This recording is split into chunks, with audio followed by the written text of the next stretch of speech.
وہ تو پوری پاکستانی قوم کو پتا ہے کہ عمران خان کا اصل جرم کیا ہے. تو ہر عمران خان کو دی جانے والی سزا کے بعد عمران خان کی کا قد کٹ بڑھا ہے, اس کی پاپولیرٹی بڑھی ہے, اس کی عزت احترام مقام مرتبہ لوگوں کی نظر میں بڑھا ہے, تو وہ بھی آپ کو فائدہ نہیں ہوا.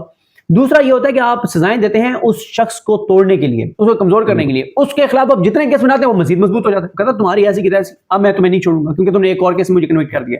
تو نظام بہت بری طرح پھنس گیا ہے, ان کو اب سمجھ نہیں آ رہی. اس کو کنوکٹ کرتے ہیں تو اس کا جانا کچھ نہیں ہے, اس کو بری کرتے ہیں تو ان کا بچنا کچھ نہیں ہے. تو یہ نظام کی سخت پریشانی ہے, اور ان کو یہ لگتا ہے کہ یہ جو مذاکرات چل رہے ہیں کہ اگر عمران خان کو ہم نے کنوکٹ کر دیا تو عمران خان شاید یہ مذاکرات کے چیپٹر بند کر دیں اور وہ کہیں گے جو میں نے تم سے بات ہی نہیں کرنی, تم رکھو مجھے جب تک جیل میں رکھنے. اور اب عمران خان کو ان کے لیے مشکل ہو رہا ہے جیل میں رکھنا. جو انٹرنیشنل ڈیولپمنٹس ہو رہی ہیں, جس طرح کی چیزیں ہو رہی ہیں, جو پاکستان کے اندر ایک انسرٹینٹی ہے. پھر آپ دیکھیں کہ جو دہشت گردی کے جو حالات ہیں 2024 ہم نے جو گزارا وہ کتنا خوفناک اور خطرناک تھا, اور اب 2025 کا آغاز ہی مطلب کل جو بہت ایک افسوسناک کرم میں نہیں جو بلوچستان میں ہوا ہے, اس میں ہمارے جو جوان شہید ہوئے, اور جو کرم میں. اب آپ دیکھیں نا کہ ہونا تو یہ چاہیے کہ اس وقت ہمارا فوکس ان چیزوں پر ہونا چاہیے جو ملک کے لیے ہیں. مثلاً کرم جو ہے وہ یہ پورا ایریا ہمارا چنار کرم اس وقت آپ کے لیے نو گو ایریا ہے. ہم کیا کہتے ہیں, ہم پوری دنیا کو کہتے ہیں کہ پاکستان میں کوئی نو گو ایریا نہیں, لیکن ہے نا نو گو ایریا.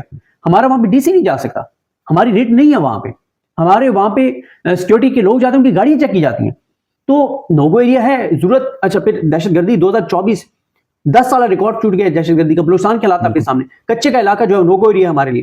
ہونا تو یہ چاہیے کہ ہم سب متحد ہوں, لوگوں کو ایک پیج پر لایا جائے, لوگوں کو بتایا جائے کہ پاکستان کے حالات کہاں پہ پہنچ رہے ہیں.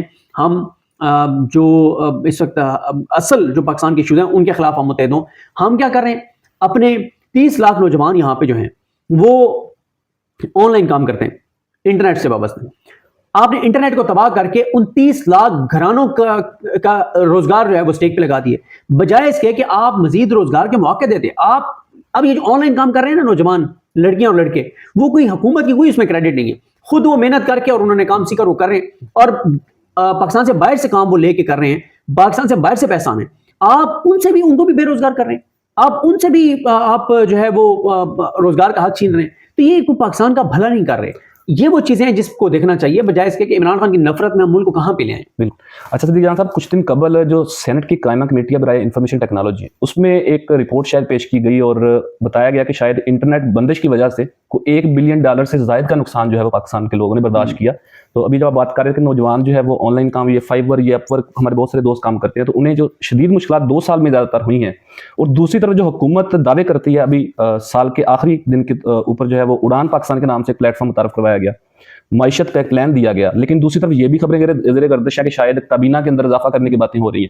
تو کیا پاکستان کی جو موجودہ حکومت ہے, شہباز شریف صاحب خود وہ معیشت کے اوپر تو لیکچر ضرور دیتے ہیں, لیکن دوسری طرف اضافہ کرنے جا رہے ہیں کابینہ کے اندر, اس حوالے سے کیا کہیں گے؟ دیکھیں مسئلہ یہ ہے کہ یہ کچھ لوگوں نے وزارتیں لینے کے لیے زمینی خداؤں کے ڈیروں پر, ان کے دفاتر میں, ان کے گھروں پہ, ان کے جہاں وہ بیٹھتے ہیں وہاں پہ جا کے جو سر ٹیکا ہے نا, یقین کریں اس سے 5% ٹائم بھی وہ اللہ کے گھر میں چلے جاتے نا, کسی مسجد میں بیٹھ کے اللہ سے مانگ لیتے, تو اللہ تعالیٰ ان کو عزت بھی دے دیتا, مقام بھی دے دیتا, بھی مرتبہ بھی دے دیتا, لوگوں کے دلوں میں نا ان کی محبت بھی ڈال دیتا, احترام بھی ڈال دیتا.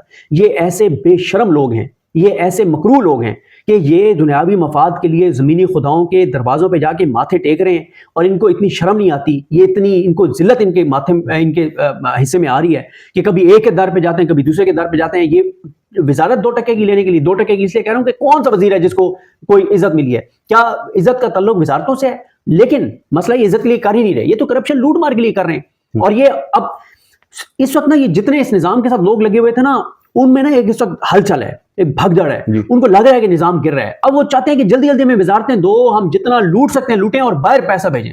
سب اس وقت جو ہے نا وہ کہتے ہیں کہ جتنا پاکستان سے نوچ سکتے ہیں نوچیں, اور جلدی جلدی پاکستان سے باہر بھیجیں, اس سے پہلے کہ نظام گر جائے ہم باہر اپنے سیٹ اپ جو ہے نا وہ بنا لیں. لیکن بات یہ ہے کہ آپ باہر سیٹ اپ بھی بنا لیں گے, لیکن ہوگا آپ کے ساتھ وہی جو قاضی کے ساتھ ہو رہا ہے.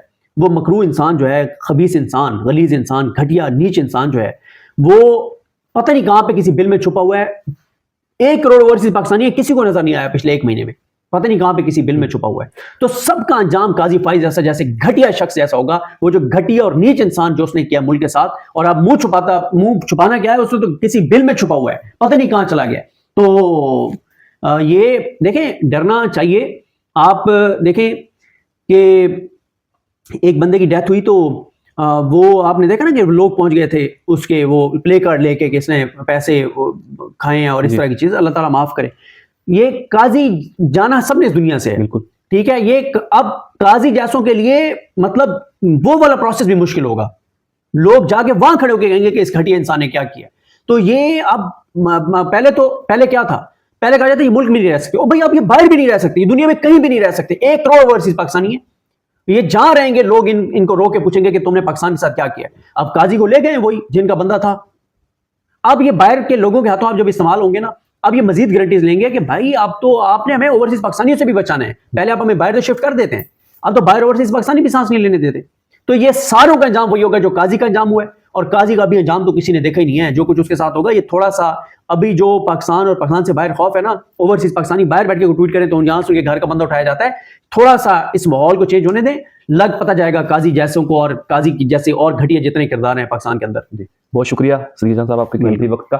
ناظرین اپنے قیمتی فیڈ بیک سے ضرور آگاہ کیجیے گا. اپنے میزبان ذیشان کو اجازت دیجیے. اللہ حافظ.